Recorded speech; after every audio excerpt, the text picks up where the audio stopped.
When I was a boy, we used to practice hiding under our desks, not because of tornadoes or earthquakes, but because someone somewhere might press a button.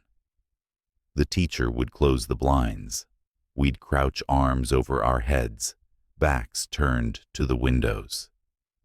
I remember thinking even then, if the bomb really came, would this help? We did not talk much about it. Adults tried to keep things light. Cartoons still played. Radios still hummed. But under it all, there was a quiet tension, like the world had taken a deep breath and never quite let it go. It was a war without battles, at least the kind you could see on a map. A war of silence, of waiting, of watching the horizon, not for ships, but for missiles. It was long. It was cold. And it shaped everything we are. So tonight, let me take you back. Not to a single day or battlefield, but to an era. A half-century of close calls, quiet courage, and the uneasy peace that stretched across generations. This is the story of the Cold War, a war where no bullet had to fire to leave a scar. And maybe, just maybe, you'll remember more than you thought. After victory, old allies, new enemies. The war had ended, but the world felt far from peaceful. In 1945, people poured into Times Square, kissed in the streets, and waved flags from second-story windows. We had done it, they said. The war to end all wars again was over. Nazi Germany had fallen. Imperial Japan had surrendered. The good guys had won. And yet even in the glow of victory, shadows were already gathering. You see, the alliance that helped defeat Hitler was built on convenience, not trust. The United States and the Soviet Union had fought together, yes, but they had never really stood side by side. It was more like standing back to back, watching different enemies with very different ideas of what came next. The Americans dreamed of rebuilding a world in their image markets, open governments, elected freedom, wrapped in the stars and stripes. The Soviets, they had bled for this victory. 27 million dead, entire cities erased. To them, peace meant control, safety meant a buffer of obedient neighbors, and freedom, well, that word meant something else entirely. The first cracks appeared almost immediately. At Yalta and Potsdam, those grand smoke-filled conferences where maps were drawn and futures imagined, the smiles were tight, the handshakes short. Stalin nodded politely while drawing invisible lines across Eastern Europe. Churchill saw it coming. Truman did too eventually. Berlin was the first pressure point. Germany had been sliced like a pie between the Allies, each taking a piece. But Berlin, the capital, sat deep inside the Soviet zone, an uneasy little island of democracy, surrounded by something colder. British, French, and American troops kept their sectors alive, but the tension was there, humming beneath the streets. In Washington, folks hoped it would calm down. The Soviets had been allies after all.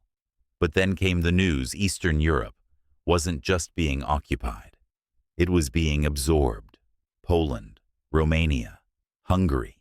One by one they fell behind what Churchill would soon call the Iron Curtain. That curtain wasn't made of steel or concrete. Not yet. It was made of fear, mistrust, wiretaps, and border guards. It was made of neighbors who stopped waving to each other and children told not to speak too loudly at dinner. The Soviets tightened their grip. The West took notice. In 1947, President Truman stood before Congress and declared that the United States would support free peoples resisting subjugation wherever they were: Greece, Turkey, others not yet named. It wasn't just a promise, it was a doctrine. The Truman Doctrine, the first real marker on the road to confrontation. Money followed. Through the Marshall Plan, billions flowed into Western Europe, not just out of charity, but to build strength against the East. Cities were rebuilt. Economies jump-started. Coca-Cola followed closely behind. So did jazz. So did jeans. Meanwhile, Stalin turned inward. The Soviet bloc grew thicker. Borders became harder. Radio signals stopped at fences. A different kind of rebuilding took place, one of control, ideology, and silence. And somewhere in the middle, the rest of the world watched, nervous, unsure which way to lean. It was not yet a shooting war, not yet a race for rockets or nukes. But the stage was set. You could feel it in the air, in the way newspapers started to shift tone, in the way the word comrade vanished from friendly conversation, in the way both sides started drawing lines not just across maps but into people's minds. I remember my father reading the paper at breakfast one morning, muttering something like, "We're not done yet." He wasn't wrong. The war was over. But peace had slipped quietly out the back door, and in its place stood a long, cold silence, waiting to be broken. Capitalism and communism. The ideology war. You didn't need tanks rolling down Main Street to know a war had started. All you had to do was listen at the grocery store, in church basements, or over the radio late at night. It wasn't bullets flying. It was ideas. The Cold War wasn't just a standoff between nations. It was a fight between two worldviews, two ways of living, two dreams of what the future should look like. On one side, capitalism, the American dream, a house with a white fence, 2 kids, a car in the driveway, and a fridge stocked with orange juice and steak. People working for their own success, free markets, free press, freedom, full stop. On the other, communism, at least as the Soviets practiced it.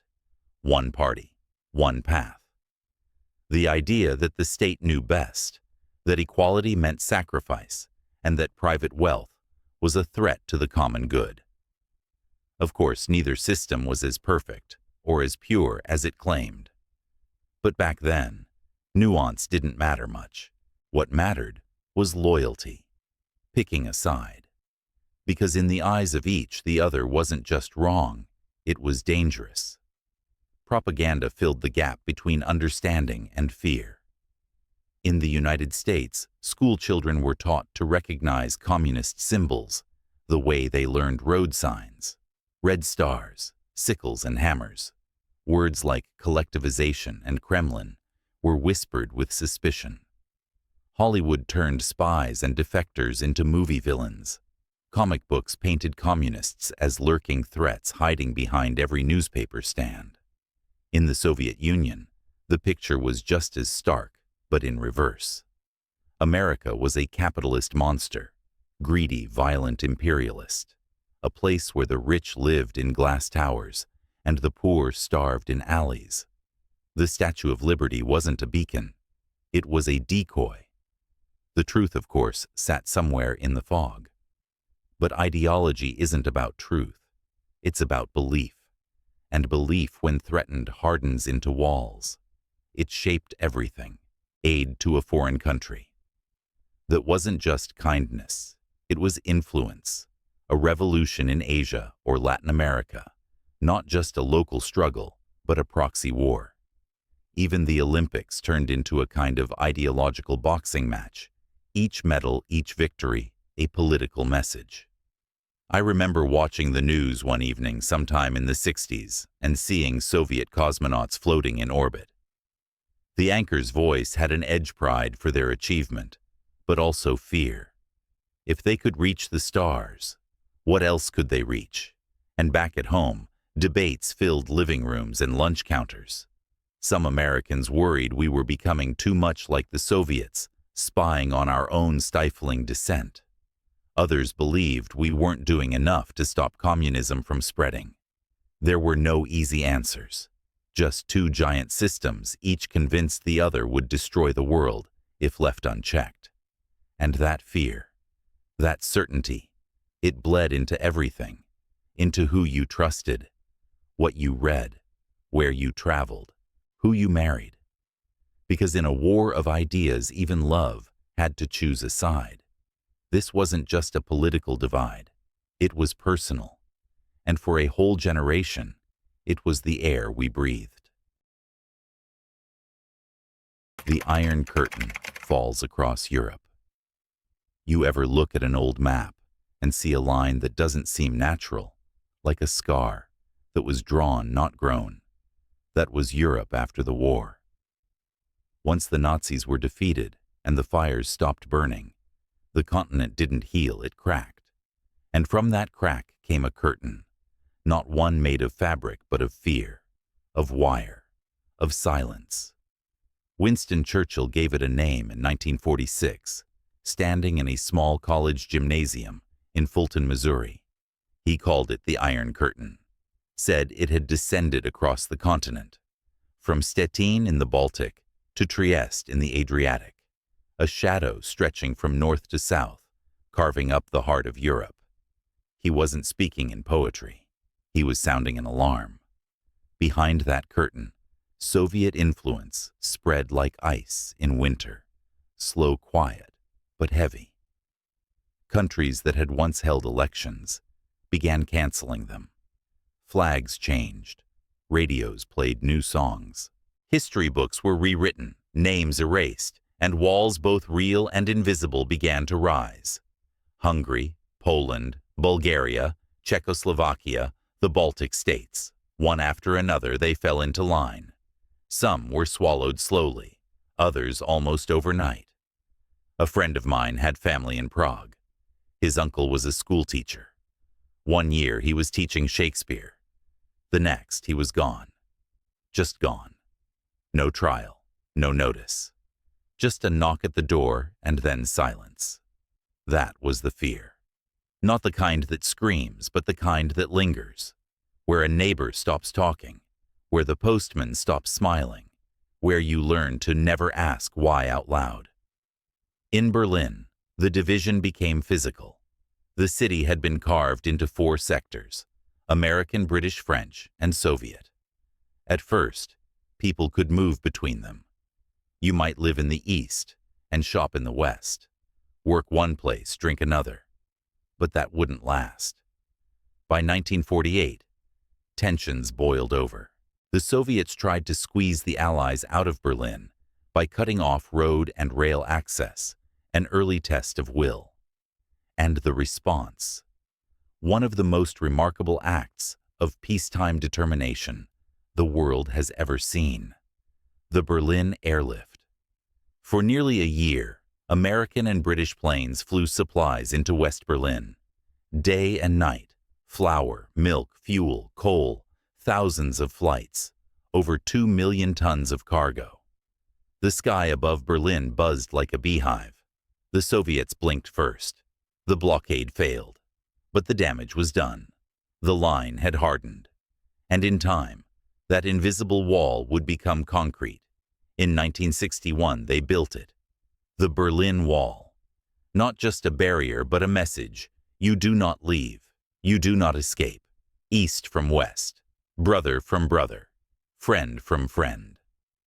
It snaked through streets and parks, cut homes in half, and turned once connected neighborhoods into different worlds. Guard towers, spotlights, armed patrols. People tried to cross. Some succeeded. Many didn't. There were tunnels dug by hand. Balloons built from bed sheets. One man even flew over the wall in a homemade ultralight. Desperate, daring acts, all for the chance to live on the other side of the line. To Americans watching from afar, it was haunting. We believed in freedom, not just the word, but the shape of it, and watching families be torn apart by a wall was more than political. It was personal. A division like that didn't just exist on a map. It echoed in hearts and homes. For many, it felt like half the world had been taken hostage. And while the guns stayed quiet mostly, the chill of the Cold War grew deeper. Because a wall isn't just built with bricks. It's built with fear, with silence, and with the belief that people on the other side aren't really like you. But they were. They were. America at home. The age of McCarthy fear has a way of slipping through the cracks, even in the safest places. In the early 1950s, America wasn't a battlefield. The skies were clear. The cities were bustling. The soldiers had come home. And yet something was wrong. It started small. A whisper here. A headline there. Questions asked behind closed doors. But soon enough, fear found a microphone. And it had a name. McCarthy. Senator Joseph McCarthy from Wisconsin. He wasn't well known at first, just another politician trying to make his mark. But in February 1950, he gave a speech at a Republican women's club in West Virginia and said he had a list, 205 names, of communists supposedly working inside the U.S. government. He never showed the list. The number changed, the facts shifted, but the fire had already been lit. You have to understand the mood of the country then. The Soviet Union had tested its first atomic bomb just a few months earlier. China had fallen to communism. The Korean War was beginning. Americans were scared, really scared, that their way of life was under attack from the inside. McCarthy tapped straight into that fear. He launched investigations, held hearings, accused diplomats, professors, military officers, even librarians, of being communist sympathizers or spies.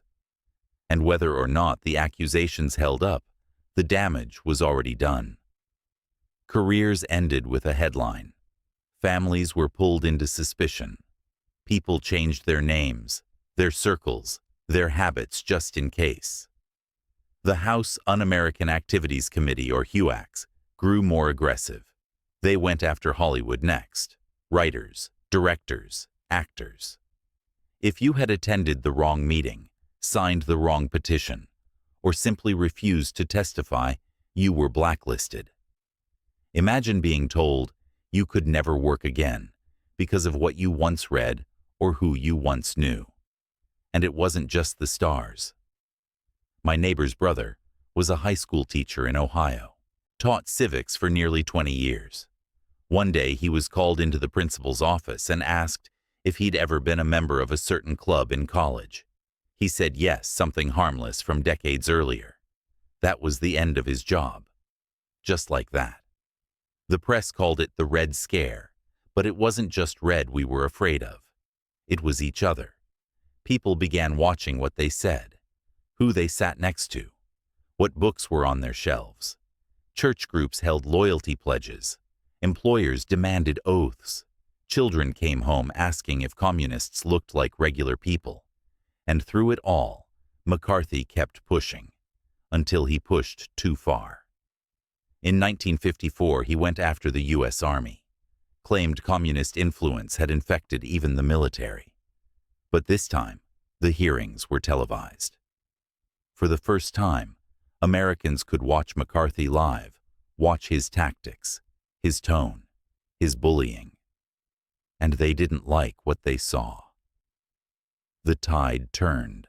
One senator finally asked him on air, "Have you no sense of decency, sir? At long last, have you left no sense of decency?" It landed like a thunderclap. McCarthy's influence faded after that. He was censured by the Senate, died just a few years later disgraced. But the damage lingered.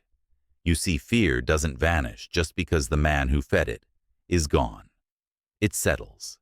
It reshapes. It waits.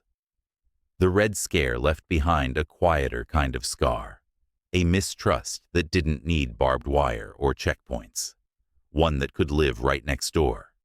We had tried to fight the Cold War without leaving our own soil, but in doing so, we turned the suspicion inward. And sometimes that kind of war, the one fought in whispers and side glances, leaves the deepest wounds.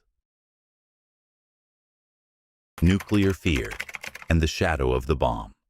When I was a kid, there was a chart in the back of my school textbook. It showed the blast radius of a nuclear bomb, how far the fireball would reach, what areas would be flattened, how far the fallout might drift. And right there, circled in pencil, was our town. We all joked about it, of course. Nervous laughter. Guess we'd be toast, someone would say during lunch. But no one ever erased that circle. Because deep down, we all believed it. The bomb was not just a weapon. It was a presence, a shape in the corner of every room. You didn't see it, but you knew it was there, waiting. After Hiroshima and Nagasaki, we thought we had seen the worst. But when the Soviet Union tested its own atomic bomb in 1949, the fear came rushing back, and this time it had nowhere to go. So we buried it, built shelters in backyards, stocked them with canned beans, jugs of water, family radios, and dog-eared Bibles. There were maps and first aid kits, flashlights with fading batteries. I knew one neighbor who even kept a deck of playing cards in his fallout shelter, just in case the end of the world got boring. And the drills, those awful drills. Duck and cover, they called it. You might remember them too. The siren would wail, and we'd climb under our desks like turtles. Hands over our heads, eyes shut tight. I was 6 the first time. Thought it was a game. By 10, I knew better. Of course, under a real nuclear strike, those desks wouldn't have done a thing. But the routine gave people a sense of control, and sometimes that's the only thing you have. The government printed booklets, Survival Under Atomic Attack, and sent them to homes across the country. They taught you how to seal windows, what to do with pets, how to identify radiation sickness. None of it made you feel better. And yet life went on. The 50s and 60s were booming. New cars, rock and roll, suburbs stretching out like fresh paint. But under the surface, always humming, was the question, what if? What if someone pushed the button? It nearly happened more than once. In 1960, a radar in Greenland misread the rising moon as a Soviet missile. In 1962, during the Cuban Missile Crisis, a Soviet submarine almost launched a nuclear torpedo. One man on board, just one, refused to give the order. His name was Vasily Arkhipov. You've probably never heard of him, but he may have saved the world. And even after that, the stockpiles grew. By the late 70s, both the US and the Soviet Union had thousands of warheads, enough to destroy the planet many times over. Military planners called it mutually assured destruction. MAD for short. That wasn't irony. That was policy. There were signs in every city, black and yellow symbols, marking fallout shelters, most of them musty basements with rusted cans and broken cots. And the movies. Goodness, the movies. I remember watching The Day After in 1983. Towns gone, families vaporized. Silence. It haunted me for weeks. Haunted a lot of people, including the president. And still life kept marching on. People got married, took vacations, built businesses, played baseball under summer skies. We didn't talk about the bomb every day. But it was there. On calendars with circled test dates. On TV with flashes from Nevada and Kazakhstan. In our dreams, in the quietest hours, when the sirens weren't sounding, but might. Sometimes when I look back, I wonder how we lived with it. How we held that weight in our pockets and still managed to laugh, love, and grow old. But we did. Maybe because we had to. Maybe because hope is louder than fear, even when it whispers. Or maybe because we believed deep down that someday someone would find a way to shut the door on the bomb. Until then, we lived in its shadow and hoped the light would never fall. The race to the stars. When Sputnik launched, it wasn't much to look at, just a silver ball the size of a beach cooler with 4 thin legs trailing behind like whiskers. But on October 4th, 1957, when that little Soviet satellite beeped its way across the night sky, it felt like the whole world stopped to listen. I was just a boy sitting on the back porch with my dad. We looked up and scanned the stars as if we might catch a glimpse of it with our own eyes. We didn't. But the sound of it, the idea of it, was enough. The Soviets had gotten to space first, And in America, that meant something more than science. It meant they were ahead. It meant they might be able to put bombs in orbit. It meant that the Cold War had just lifted off literally. Thus began the space race. It wasn't just about rockets. It was about pride, power, the belief that your system, your country, could do what the other could not. The Soviets followed up quickly. Laika the dog went up next, then Yuri Gagarin, the first man in space. Each success sent a tremor through Washington. And back home, people worried. If they could put a man in space, they could aim missiles from the same platform. Schools doubled down on math and science. Kids were encouraged to become engineers, not poets. The future was full of stars, but it was also full of anxiety. President Kennedy answered the challenge with words that still give me chills.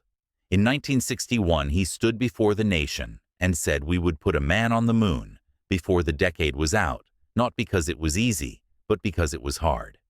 And so we did. NASA was born, and with it came a wave of imagination. Cape Canaveral became the new frontier. Scientists, engineers, and test pilots became American heroes. It was dangerous, thrilling, and expensive, but it unified something deep in the American spirit. Each launch was a national event. People gathered around black and white televisions with foil-wrapped antennas. I remember my neighbors coming over early in the morning with donuts just to catch a glimpse of the countdown. In 1969, when Neil Armstrong stepped onto the moon, my street fell silent. Even the birds seemed to pause, and then cheers loud and full. Some people cried. Others just stood in awe. That's one small step for man. You remember the rest. But what gets forgotten is that it wasn't just about beating the Soviets anymore. It was about possibility. About what humans could do when they looked up instead of across at each other in fear. That's not to say the Cold War paused. It didn't. Both nations kept building their arsenals, kept sending satellites to spy on each other. But for a brief moment amid all the tension, there was something shared. Because space didn't belong to any one country. It belonged to everyone. And though we raced to get there first, once we arrived, we saw the same thing. A small blue planet, fragile and whole, floating in silence.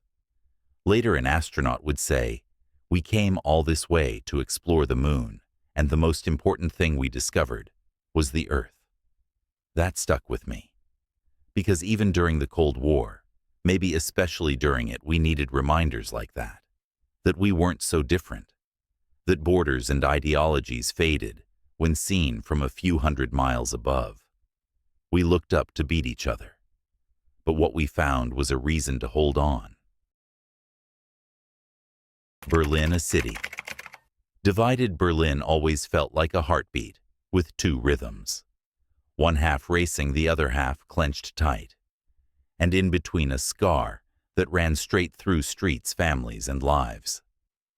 After the Second World War, Berlin had been split among the victors, Americans, British, and French in the West, Soviets in the East.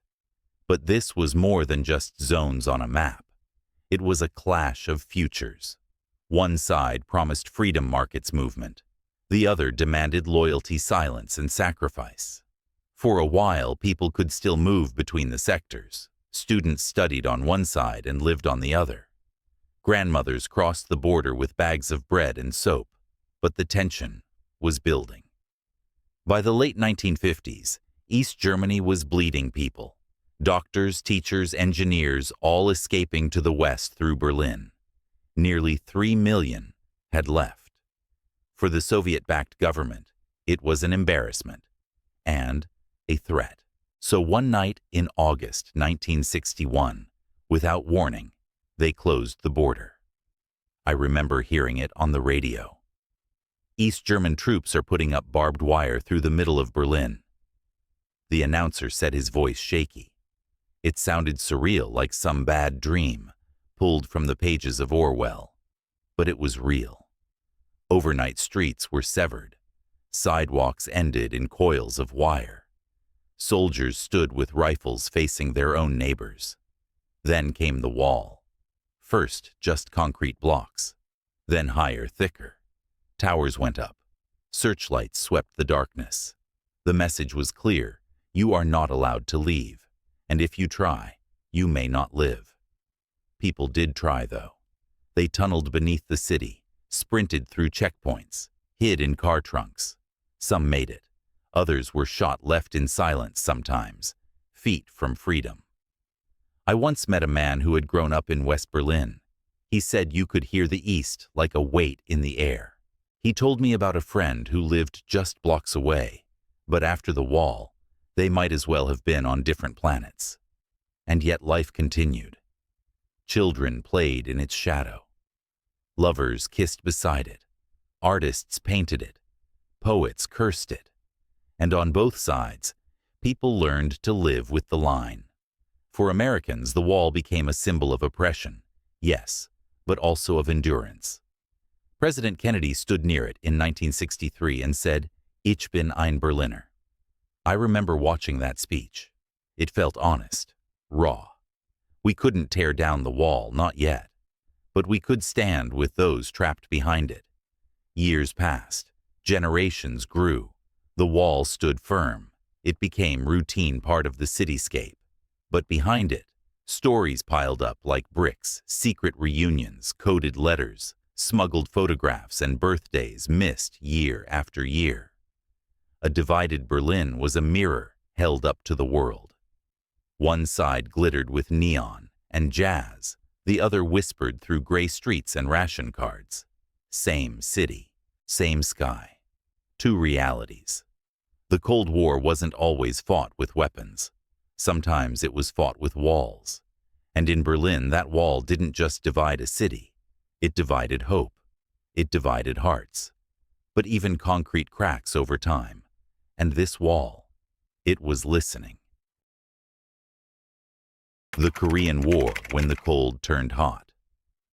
The first time the Cold War burned with real fire, it happened on a distant peninsula halfway across the world, where most Americans couldn't have found the capital on a map. Korea. It was June 25, 1950, when the North crossed the 38th parallel. Tanks rolled. Soldiers stormed villages. It was swift, brutal, and unexpected. North Korea, backed by the Soviet Union, and later China, invaded the South, hoping to unite the country under communist rule. Within days, Seoul fell. And in living rooms across America, the headlines were clear. This wasn't just a regional fight. It was a test. Would the United States respond? Would we let communism spread like a fire left unchecked? President Truman didn't hesitate. With the backing of the United Nations, he sent American troops, many barely out of high school, to a place most had never heard of. And just like that, the Cold War found its first battlefield. I knew a man named Charlie, who went over with one of the first Army units. He said it was like landing on the moon. Nothing looked familiar.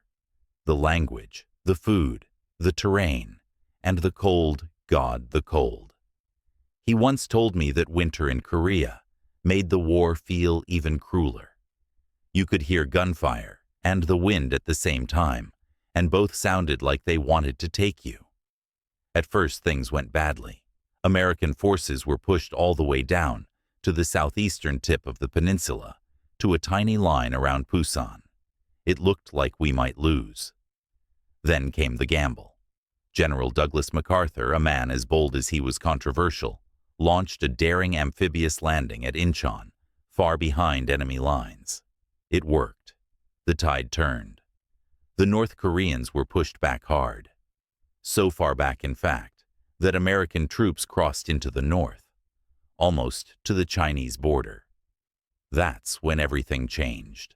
China, fearing American troops at its doorstep, poured hundreds of thousands of soldiers into the war. It was sudden, overwhelming. Our forces were pushed back in one of the longest, coldest retreats in military history. The Chosin Reservoir. Charlie called it hell frozen solid.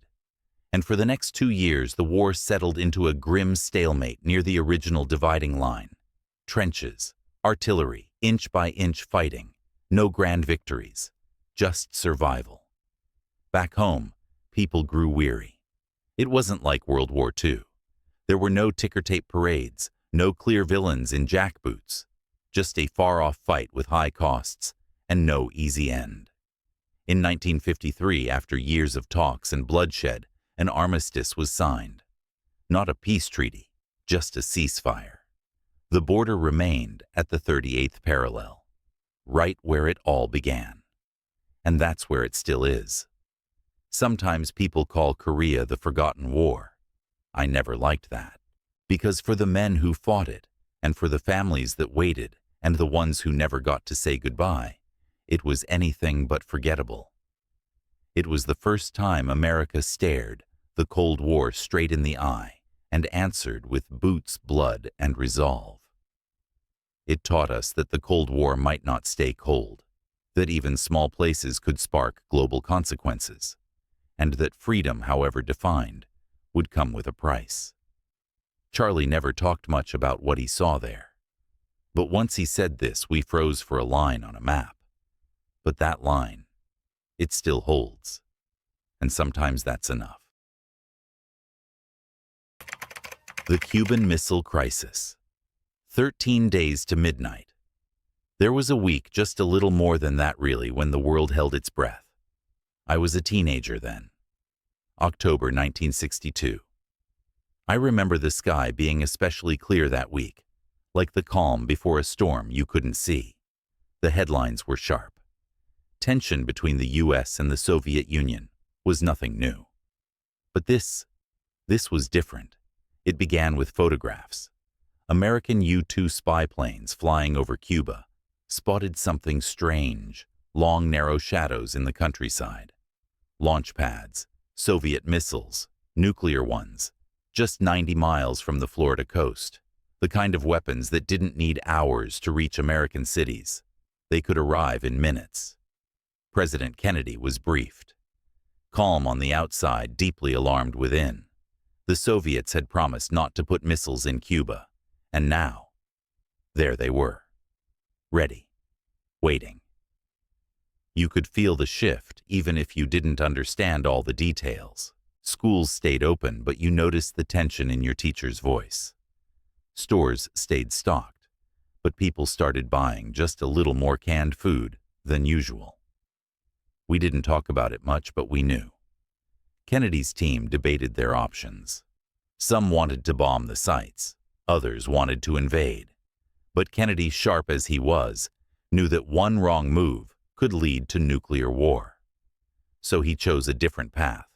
He called it a quarantine, not quite a blockade, not quite war. American ships formed a line in the Atlantic, daring Soviet ships to cross it. The message was clear: turnaround or face consequences. And then, we waited. For 13 days, it felt like the world sat on the edge of something too big to name. Every hour news came, in ships spotted cables, sent speeches made. Each move could be the one that triggered the end. I remember watching Kennedy's televised address. Calm, measured, steady. He spoke to the nation like a father explaining a storm on the horizon, serious, but not panicked. And maybe that's what saved us. Behind the scenes, secret letters passed between Washington and Moscow. Public threats were loud, but the real diplomacy was quiet, frantic, human. At one point, a U.S. plane was shot down over Cuba. The pressure to strike back was enormous. But Kennedy held the line. Eventually, a deal was struck. The Soviets would remove their missiles from Cuba. In return, the U.S. would promise not to invade the island and quietly would remove American missiles from Turkey. The ships turned around. The world exhaled. And just like that, the closest we had ever come to nuclear war ended with silence. In the aftermath, there was no parade, no victory speech, just relief. Kennedy's approval ratings soared, but behind the scenes, he knew how lucky we'd been. He later told his brother, "It's insane that two men sitting on opposite sides of the world could bring an end to civilization." He wasn't wrong. The Cuban Missile Crisis taught us something the Cold War had only hinted at until then: that the line between peace and destruction is paper thin. That reason must outweigh pride, and that sometimes courage means not pressing the button. We kept living after those 13 days. We built, we voted, we loved. But we never forgot how close we came. And every time I look at the sky in October, that memory flickers, like a shadow across a cloudless afternoon, like the sound of silence when the sirens don't go off. Vietnam, the war that followed us home. Vietnam wasn't supposed to be like Korea. It wasn't supposed to drag on, divide us, or leave a nation grieving the names carved into stone. But it did. It began with advisors quiet, minimal. Men in uniform helping the South Vietnamese resist the communist North. A slow drip of commitment. A promise that we wouldn't let another domino fall. That's how they explained it back then. The domino theory. If Vietnam fell, then Laos, Cambodia, Thailand, until communism swept across Asia like spilled ink. And so we got involved. First under Eisenhower, then Kennedy, then Johnson, each step deeper than the last. By the mid-1960s, it was no longer just advisors. It was Marines, helicopters, fire bases in the jungle, young men pulled from towns all across America, drafted, trained, flown out, and dropped into a place they'd never heard of until months before. It was a different kind of war. No front lines, no clear enemy in uniform, just rice paddies, dense forest, and an opponent who vanished into the landscape as quickly as they struck. The Viet Cong didn't fight like we were used to. They used tunnels, traps, and terrain. It was messy, confusing, and for the soldiers on the ground, terrifying. Back home, it got louder. Television brought the war into living rooms. Every night, Americans watched the footage, smoke rising from villages, helicopters, hovering over treetops, body counts, tallied like sports scores. It wasn't black and white like World War II. It was grainy and gray. Protests started, first on college campuses, then in cities. Young people holding signs, burning draft cards, chanting in the streets, some out of conscience, some out of fear, others out of anger that they had no say in a war that asked them to bleed. And still the war dragged on. The Tet Offensive in 1968 changed everything. It was a surprise attack by the North Vietnamese and Viet Cong during what was supposed to be a holiday ceasefire.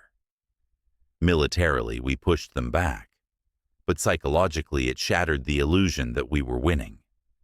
Walter Cronkite, America's most trusted newsman, looked into the camera and said, "We might not be able to win this one." That hit harder than any bullet. President Johnson chose not to run again, and the country kept tearing at the seams. Then came Nixon, and Cambodia, and Kent State. 4 students shot during a protest. I remember that day. Everyone does. The war eventually ended not with a victory parade, but with helicopters lifting off the rooftop of the U.S. Embassy in Saigon. In 1975, people clinging to the skids trying to escape. South Vietnam fell. The North took over. And the country, just like Berlin once was, became whole again, but not in the way we'd hoped. We lost over 58,000 Americans in Vietnam. Thousands more came home changed, physically, emotionally, spiritually. They weren't welcomed as heroes. Some were met with silence, some with scorn. And that, perhaps, is the cruelest part. Because whatever we thought of the war, whether we supported it or opposed it, the ones who fought still carried it home in their bones.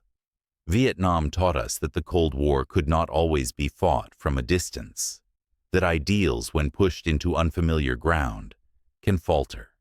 that power has limits, and that sometimes the war doesn't end when the fighting stops.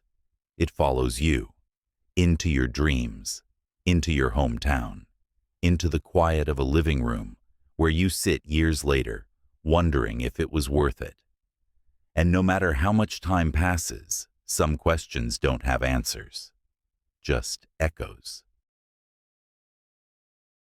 Detente when the temperature dropped by the early 1970s after years of tension, proxy wars and nuclear staring contests, something unexpected began to happen.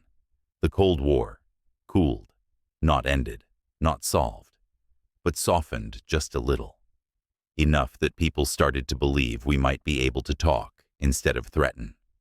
They called it détente, a French word meaning relaxation or easing. A strange word to apply to two nuclear giants, but that's exactly what it was. A pause, a breath. And maybe after Cuba, after Vietnam, after living with missiles in our minds for decades, we needed one. It started with diplomacy. President Richard Nixon, yes, the same man who had built his career railing against communists, became the face of something more pragmatic. He and his Secretary of State, Henry Kissinger, believed in a different kind of warfare, one waged not with armies, but with leverage, pressure, trade, conversation. In 1972, Nixon shocked the world by visiting China. Think about that. Just a few years earlier, we saw China as the very heart of the communist threat. But Nixon stood on the tarmac in Beijing, shook hands with Mao Zedong, and opened a door that had been closed for over 2 decades. It was strategic, of course. Strengthening ties with China gave the United States a new card to play against the Soviets. It made Moscow nervous, which was exactly the point. So the Soviets responded. That same year, Nixon went to Moscow. He sat across from Leonid Brezhnev, General Secretary of the Communist Party. The two men, so different in dress culture and belief, found common ground in something chilling. They both knew what the world stood to lose if things went wrong. Out of that came SALT, the Strategic Arms Limitation Talks. For the first time, both sides agreed to put limits on the number of nuclear weapons they could deploy. It wasn't disarmament, not really. But it was the beginning of a language that didn't involve countdowns and warheads. Back home, the mood shifted. There were still protests, still fears, but also something else, space to breathe. American families kept buying homes, raising kids, watching ball games on color TVs. The world didn't feel safe exactly, but it didn't feel moments from disaster either. Even pop culture reflected the change. Spy movies got a little more stylish, a little less paranoid. School children weren't doing as many duck-and-cover drills. And while the shadow of the bomb still hung over us, it had receded a few steps. But détente wasn't peace. It was a ceasefire of the spirit. Temporary, fragile. Behind the scenes, the arms race continued. New weapons were being developed. Submarines with silent engines. Missiles with multiple warheads. The language of destruction grew more precise, more technical, but no less dangerous. And in places like Angola, Nicaragua, and Afghanistan, the Cold War still simmered, burning quietly on foreign soil. Still, for a while, we believed in the possibility of something better. I remember watching the Apollo-Soyuz mission in 1975. An American spacecraft docking in orbit with a Soviet one. The two crews shook hands in zero gravity, shared meals, smiled for cameras. It was a moment, a gesture, but it felt human. Like maybe the world didn't always have to be divided by walls and flags. Maybe. Détente didn't last forever. But while it did, it gave us a glimpse of what the Cold War could have been. Had fear not always spoken louder than reason. And sometimes a glimpse is enough to keep hope alive, even in the cold. Proxy wars. Fighting without flags. The Cold War was called cold because the United States and the Soviet Union never fired directly at each other. No bombs dropped between Moscow and Washington. No tanks rolled across borders with American and Soviet flags waving at once. But the war was never truly cold. It was just outsourced.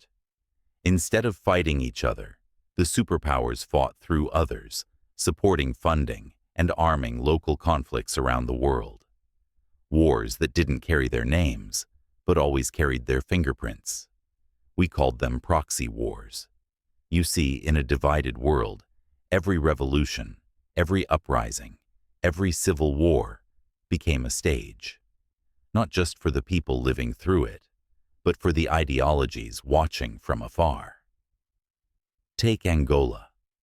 When that African nation gained independence from Portugal in 1975, three factions scrambled for control. The US backed one side, the Soviets backed another, and Cuba, yes, Cuba sent thousands of troops.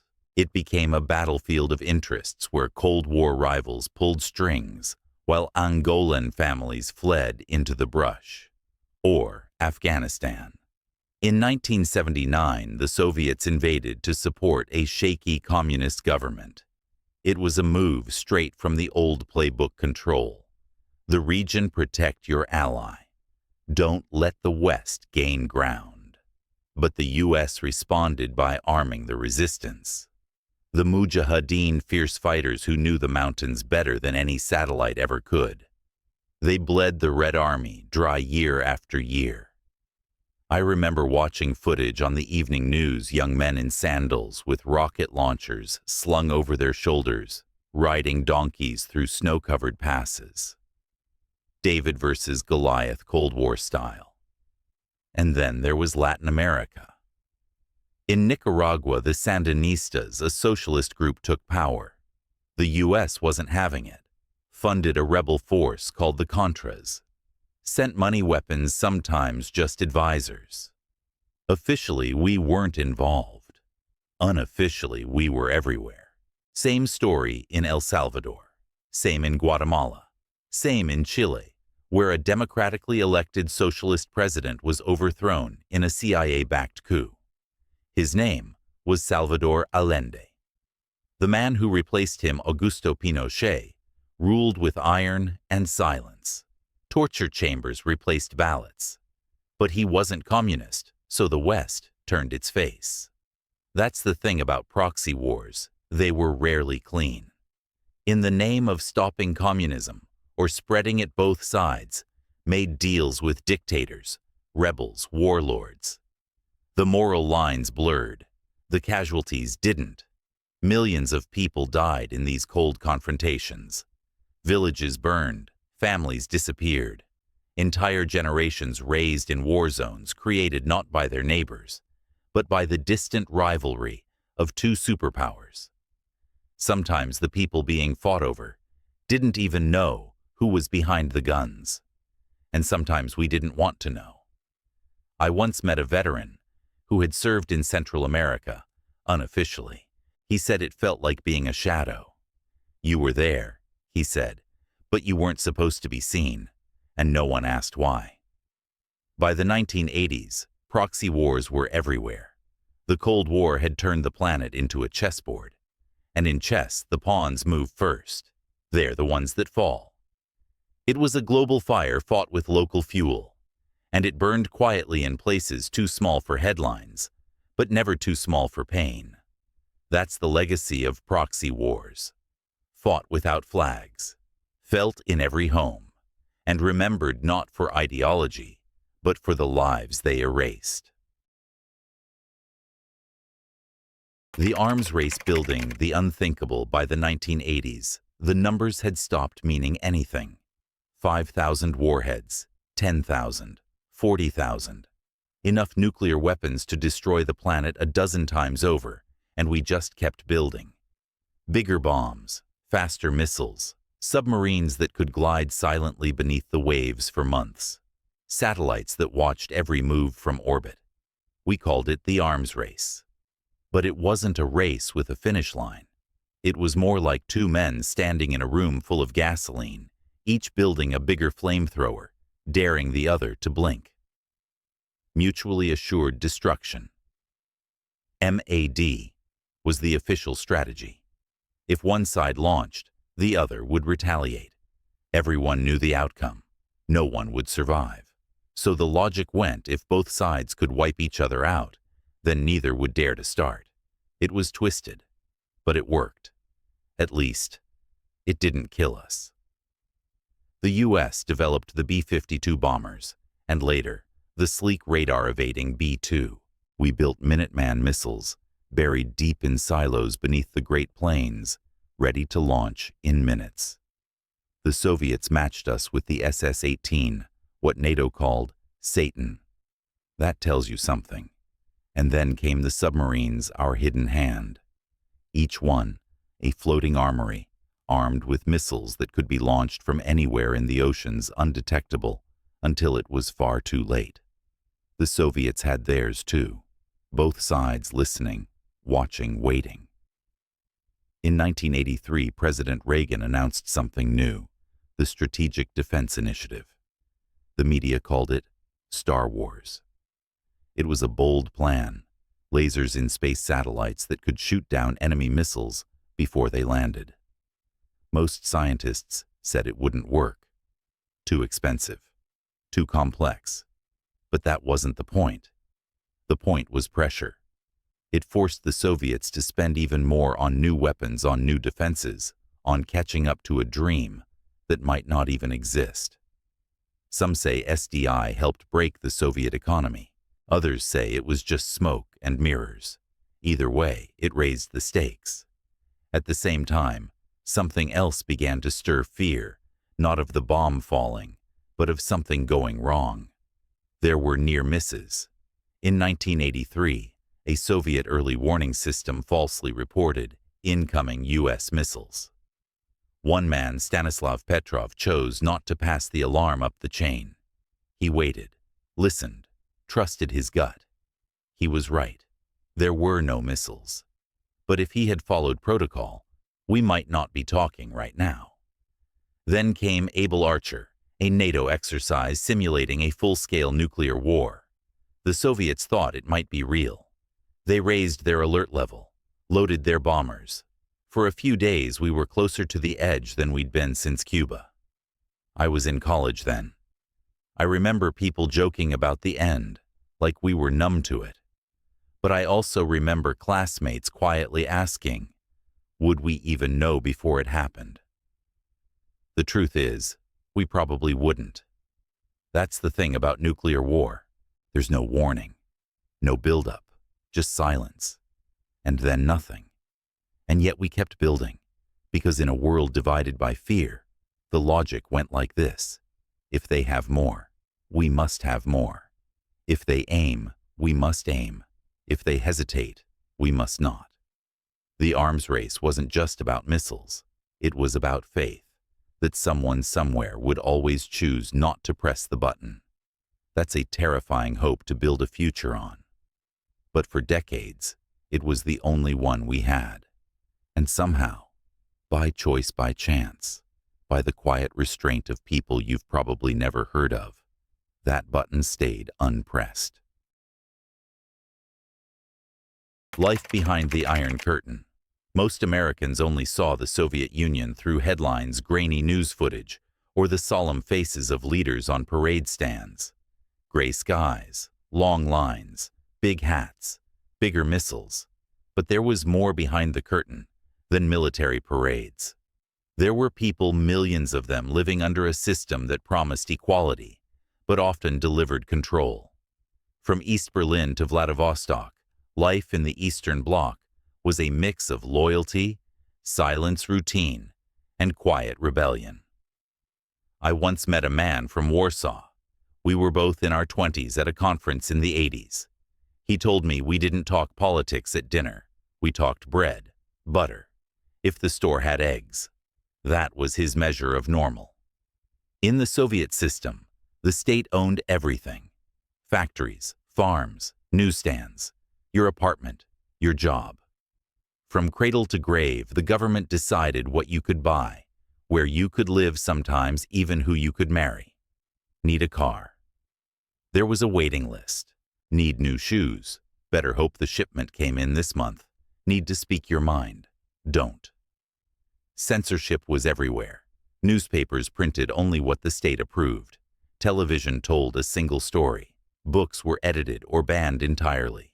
Music, from the West rock jazz, even the Beatles, was smuggled in on bootleg tapes or scratched into discarded X-ray films. They called it bone music. Imagine listening to Elvis through someone's rib cage. The KGB, state security, wasn't just a secret police force. It was a presence. You felt it in the phone lines, in your neighbor's sudden silence, in the way conversations stopped when a stranger entered the room. People learned to speak in code, to nod instead of say, to trust carefully if at all. But even in that system, people lived. They got married, raised children, fell in love. They cooked dumplings on Sunday afternoons. They read banned poetry under their breath. They laughed, danced, dreamed. Not because the system allowed it, but because humanity always finds cracks to grow through. There were small rebellions everywhere. A joke told in the back of a tram. A pair of blue jeans smuggled from the West. A teacher assigning a banned novel, quietly, with a warning, don't tell anyone. These weren't revolutions, but they were real. And there was art. Painters who pushed the boundaries. Writers who used metaphor to say what couldn't be said directly. Filmmakers who slipped questions into their frames. You could say a lot without saying much, if you knew how. Then there were the lines. Long, slow-moving queues outside grocery stores. You didn't always know what you were waiting for. If there was a line, you joined it. Might be milk, might be soap, could be oranges if you were lucky.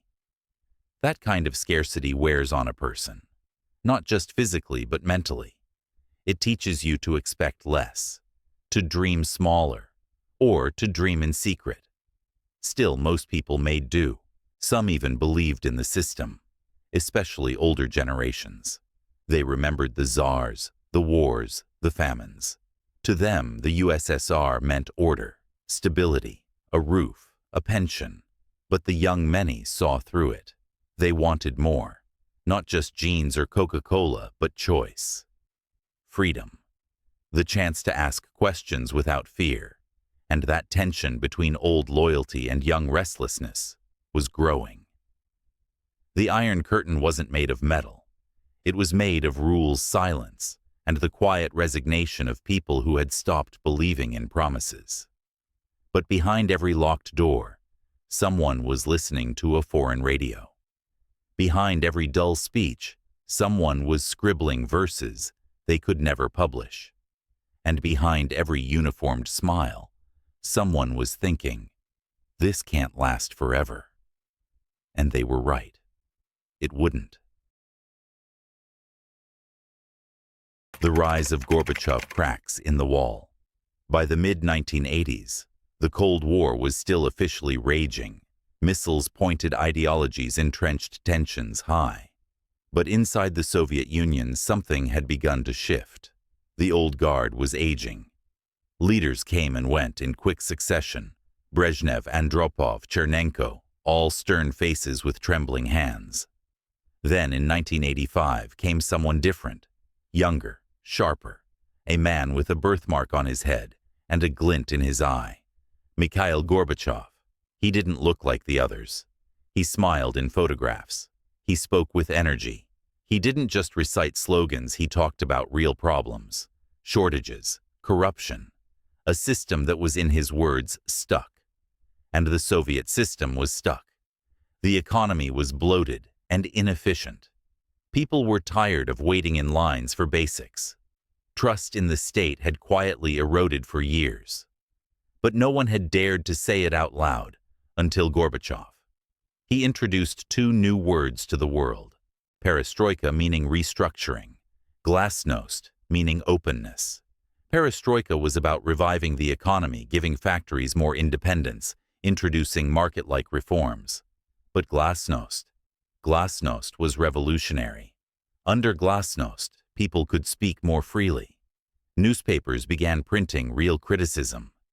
Citizens wrote letters, held discussions, asked questions openly. It was like the windows of a sealed house had finally been cracked open, letting in fresh air, and dust, and truth.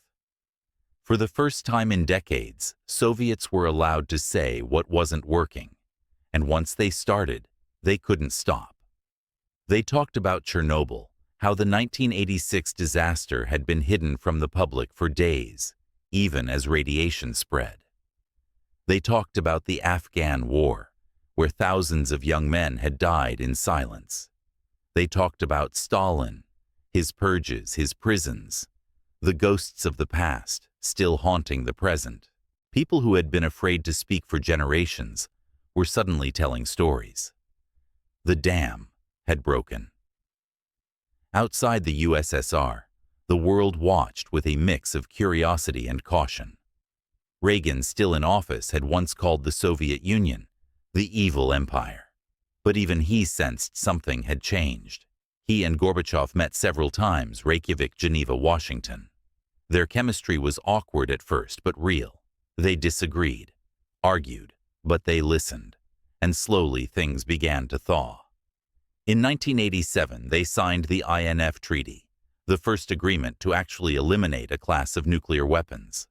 Not just limit, eliminate. Missiles were dismantled, warheads destroyed. It was unprecedented. I remember watching Gorbachev on American TV. His accent was thick, but his message was clear. "We are not your enemy," he said. "We are your partners in survival." Some Americans didn't buy it, but many did. And in Eastern Europe, people were listening even more closely, because Glasnost didn't stop at the Soviet border. Ideas spread faster than armies. Hope spread faster than fear. And in the satellite states, Poland, Hungary, Czechoslovakia, people began to believe that maybe, just maybe, their time was coming too. The Soviet Union had always ruled with a mix of force and myth. Now the myth was unraveling, and Gorbachev, to his credit, didn't stop it. He believed reform could save the system. But what he didn't see, what perhaps no one saw, was that the system couldn't be saved. Not halfway. Not gently. Not while people had tasted the truth. And once they had that taste, they wanted more. The cracks in the wall weren't just symbolic. They were real. And soon, they would become wide enough for entire nations to walk through. 1989. The year the wall came down. Some years slip by quietly. And then there are years like 1989, years that roar. It started like a whisper in Eastern Europe, just a flicker. A shipyard strike in Poland, a protest in Prague, a candlelit vigil in Leipzig. But those flickers grew into flames, and by the end of the year, a wall that had stood for nearly 3 decades was rubble. I remember the night it happened, November 9th. I was sitting on my couch channel surfing. The Berlin Wall was on the news again, nothing unusual. But something was different this time. A press conference, confusion, a misstatement by an East German official. "We are opening the border," he said uncertainly. Reporters blinked. When he hesitated, as far as I know, immediately. And that was it. Word spread through East Berlin like a lightning bolt. Families grabbed coats. Students ran to the checkpoints. Guards, bewildered, let them through. No shots fired. No commands from above. Just people walking, then climbing, then chipping away at concrete with hammers, chisels, bare hands. On the other side, West Berliners came, too laughing, crying, pulling strangers into hugs.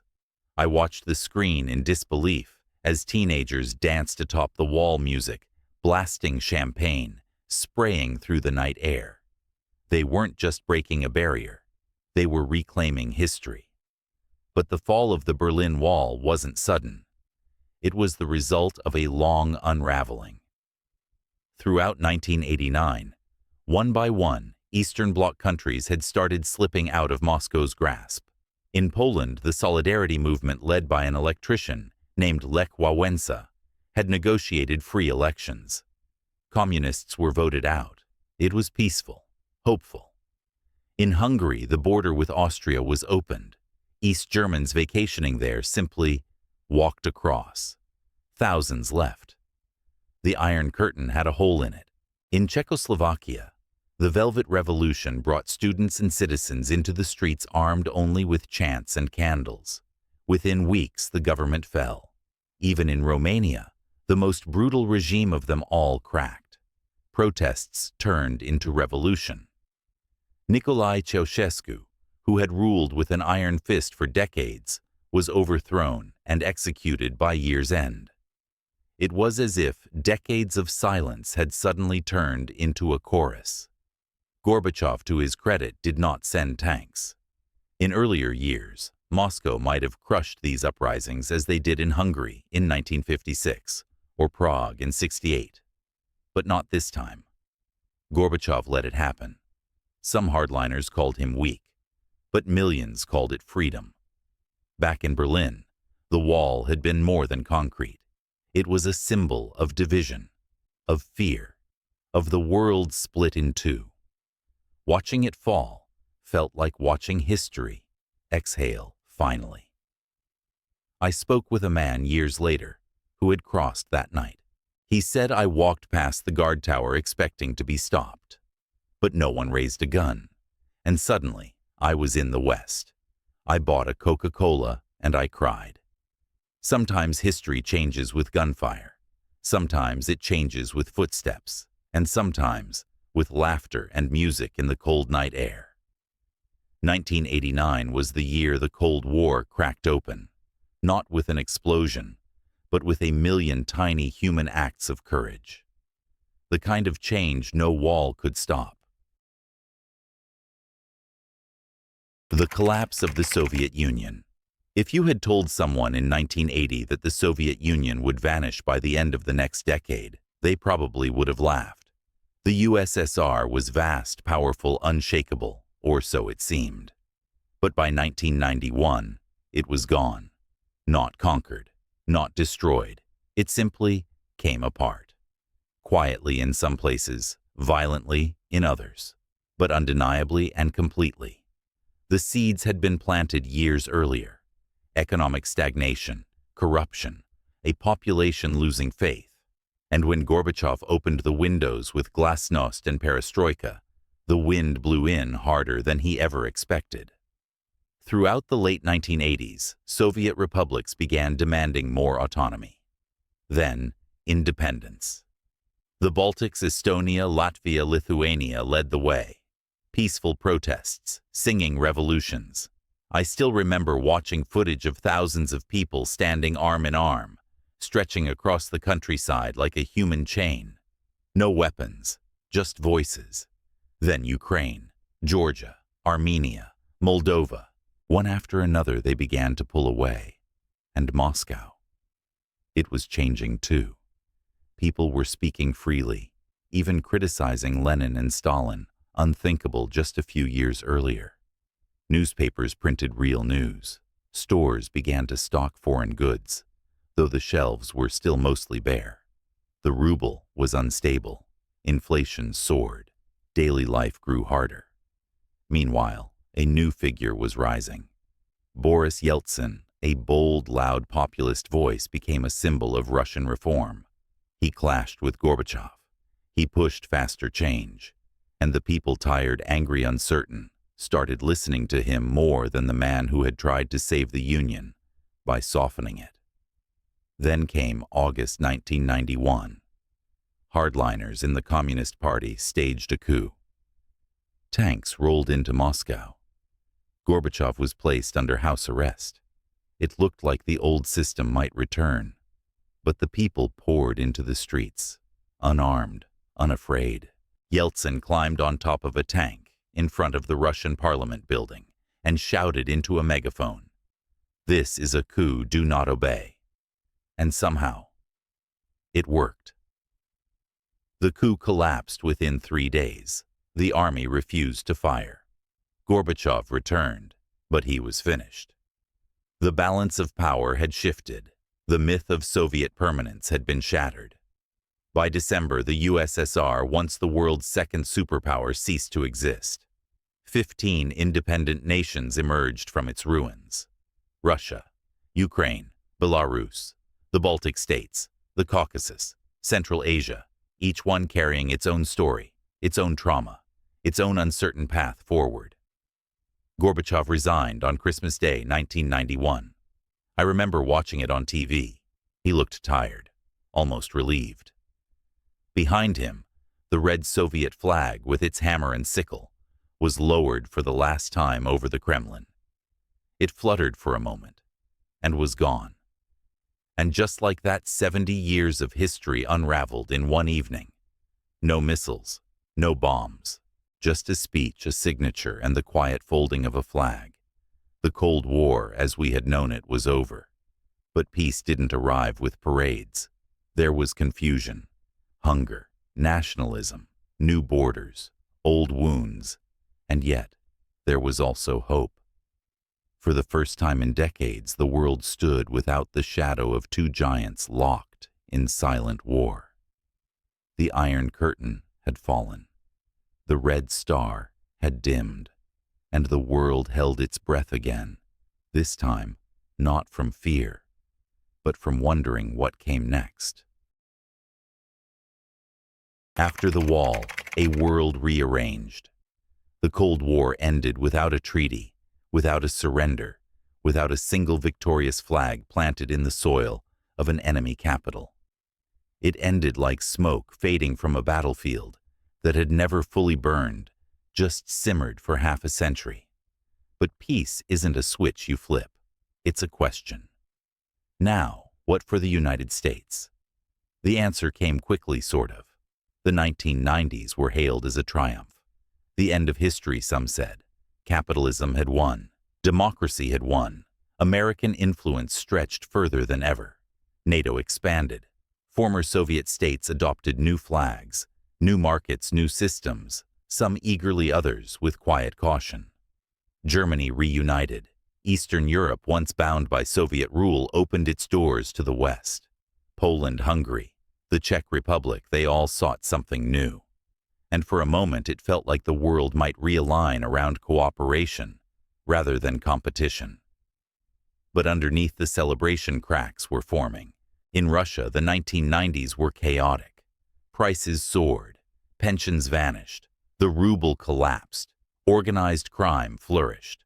Lines returned not for ideology this time, but for bread. Many Russians felt humiliated, abandoned by the West, forgotten by history. The promises of democracy came with hardship, not hope. Boris Yeltsin struggled to lead. His health failed. Corruption surged. In 1999, he resigned, handing power to a young, little-known former KGB officer. His name was Vladimir Putin. Meanwhile, in the U.S., the Cold War victory reshaped policy and priorities. Without the Soviet threat, military spending shifted. Foreign policy drifted. Some asked whether America still needed to be the world's policeman. Others said, now, more than ever. The 1990s weren't just about economics or geopolitics. They were cultural too. We built the internet. We watched satellite dishes bloom on rooftops across former communist cities. McDonald's opened in Moscow. Levi's jeans, once black market treasure, were sold in storefront windows. It was as if the entire planet had been rebooted. But the world didn't become simple. Conflicts continued, different ones. Ethnic wars in the Balkans, genocide in Rwanda, civil war in Somalia. These weren't Cold War battles, but they carried the same scars. Ideologies, power vacuums, the West unsure when to act or stay back. In a way, the Cold War had been a frame, a grim one, but a structure. With it gone, everything felt fluid, and with that freedom came uncertainty. China, once the junior communist partner, began to rise in its own way, not through revolution, but through capitalism on its own terms. Quietly, strategically. The Middle East remained turbulent. In 1991, the U.S. led a coalition into Iraq after Saddam Hussein invaded Kuwait. The war was swift, but the questions it raised about power intervention, oil, and legacy would echo into the next century. And terrorism, once a footnote, was growing. Small signs, scattered attacks, most ignored until they weren't. But that's a story for another night. Tonight, we stay with the world that came blinking into the sunlight after decades in the Cold War's long shadow. A world eager to believe in peace, but still burdened by its past. Some say we won, but history isn't a scoreboard, it's a mirror. And what we saw in the years after the wall came down was a reflection of hope, of chaos, of people trying to write new stories on the torn pages of old ones. The Cold War was over, but the future, it was just beginning. Good night, Cold War. Sometimes late at night, I still think about the sound of those old sirens, the ones they used to test once a month just in case. A long rising wail that cut through the sky like a warning from another world. We don't hear them much anymore, but for decades they were part of the background, like the ticking of a clock you never quite tuned out. The Cold War didn't leave behind a battlefield you can visit. No Gettysburg, no Normandy, just memories, feelings, faint lines across old maps, faded headlines, and people, millions of them, who lived their whole lives beneath its shadow. It was a war of silence mostly, of waiting, of what-ifs, and yet it touched everything. It touched the classroom, where we hid under desks during drills we didn't understand. It touched the dinner table, where news of the Russians always felt a little bigger than we could grasp. It touched science, with rockets launched, not just for discovery, but for bragging rights. It touched love, fear, art, rebellion, and boredom. It shaped presidents and protests. It tore down walls and built new ones inside our minds. Some remember it with pride, others with pain, most with a kind of tired confusion. And while the Cold War ended over 30 years ago, its fingerprints are still on the doorknobs of today. In diplomacy, in borders, in alliances and rivalries that still echo from that long, strange standoff. But more than anything, the Cold War taught us this: that power is fragile, that fear can last longer than war, and that sometimes peace isn't fireworks or parades. It's just the sirens going quiet.